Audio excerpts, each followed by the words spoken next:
చేస్తే ఏదైనా వంట వైరల్ అవ్వాల్సిందే కాబట్టి అటువంటి ఒక వైరల్ డిషే మన ఈ సల్లపిండి కేక్స్. మన కడుపుని మనం ఎంత బాగా చూసుకుంటే, ఎంత మంచి ఫుడ్ ఇస్తే మనకు అంత బాగుంటుంది, మనం అంత హెల్దీగా కూడా ఉంటాము. సో స్టమక్ ఇష్యూస్ అనేవి రావు. సో అటువంటి వాళ్ళకి, పెద్దవాళ్ళకి కానీ చిన్న వాళ్ళకి కానీ ఈ యొక్క డిష్ చాలా మంచిది. సో ఆ చాలా మంచి డిష్ నేను మీ అందరికీ చెప్పబోతున్నాను. నేను చెప్పే ముందు పదార్థాలు చూసేయాలి కదా, మరొక లుక్ వేసుకోండి, ఎందుకు లేటు. ముందుగా ఒక మూకుడు తీసుకొని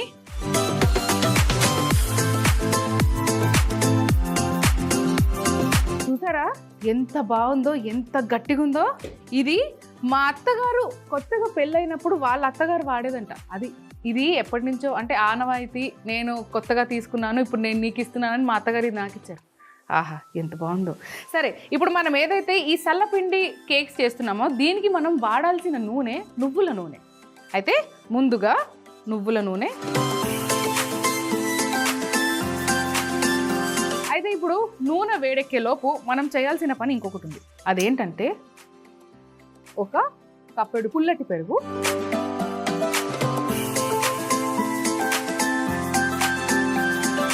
కొద్దిగా నీళ్ళు,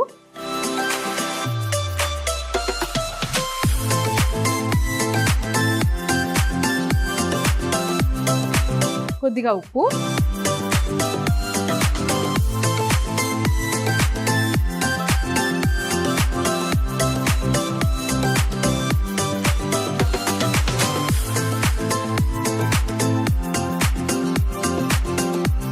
దీంట్లో బియ్యపిండి వేసుకొని కలుపుకోవాలి.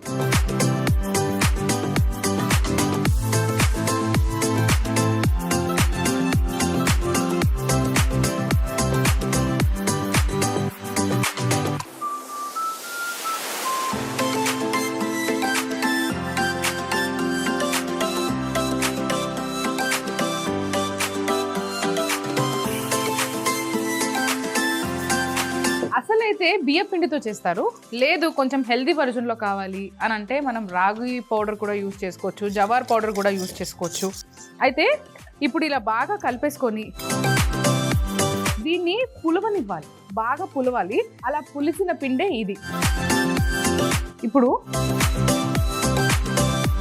తాలింపు వేసుకోవాలి. ముందుగా తాలింపులో శనగపప్పు, ఆవాలు, జీలకర్ర, ఎండుమిర్చి, చల్లమిరపకాయలు, పచ్చిమిర్చి,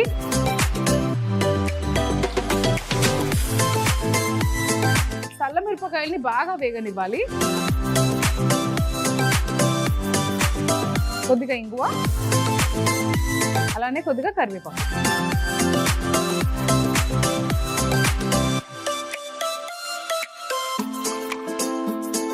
సన్నగా తరుక్కున్న ఉల్లిపాయలు,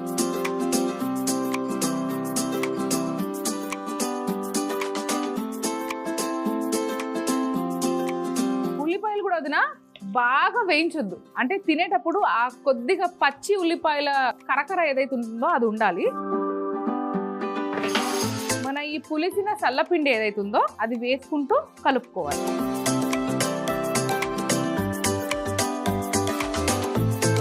వదినా పెరుగుని చల్లగా చేసేటప్పుడే, అంటే చల్లలా మార్చేటప్పుడే నేను ఉప్పు వేసుకున్నాను కాబట్టి మళ్ళీ ఉప్పు వేయాల్సిన అవసరం లేదు. సో ఇప్పుడు దీన్ని బాగా ఉడకనివ్వాలి. ఇది బాగా ఉడికి దగ్గరికి అయ్యి ఒక ముద్దలా అయిపోతుంది. మా ఇంటి ఎదురుగా బామ్మ ఉంటారు. బామ్మ నాతో అంటుండే, ఏంటో అమ్మా మీ పుట్టినరోజుల కంటే మీరు అక్కడ ఇక్కడ అంటారు, సర్ప్రైజ్లు అంటారు, ఇవన్నీ ఉంటాయి, కానీ మాకు ఎలా ఉంటుండే అంటే ఇలానే మీ తాతయ్యని అడిగా, రేపేవారం, రేపేంటో గుర్తుందా మీకు అని అడగగానే ఏంటి సోమవారమేగా అని అన్నారంట. అప్పుడు బామ్మంది, మీ జనరేషన్ ఇలా ఉంటుంది, మా జనరేషన్ అలా ఉంటుంది, ఏంటి రేపటి రోజు పెళ్లి రోజా పుట్టినరోజా అని అడిగితే సోమవారము శనివారము ఏంటి ఉపవాసమా, ఏదైనా టిఫిన్ చేస్తున్నావా, ఏమైనా స్పెషలా అని అడిగేవాళ్ళంట. అలా ఉంటుంది. కానీ ఏ మాటకా మాట వదినా, మా ఆయన అయితే ఏదో ఒకటి ప్లాన్ చేసే ఉంటారులేండి.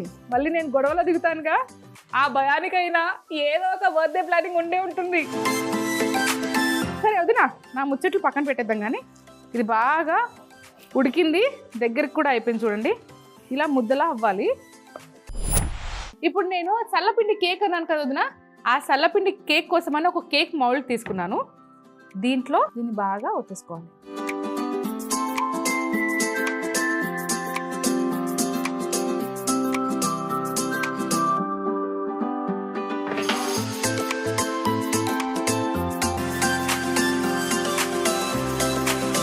మన కేక్ ఇంకా కొద్దిగా వేడిగా ఉంది, కొద్దిగా చల్లారాలి. చల్లపిండి కేక్స్.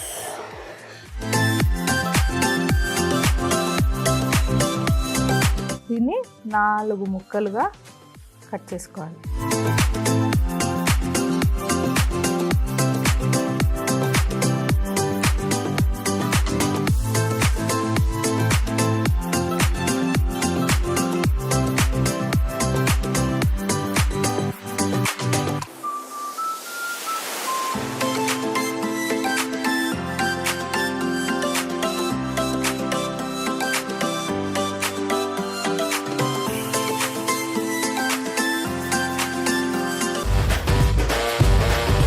చల్లపిండి కేక్స్ చేసుకునే విధానం.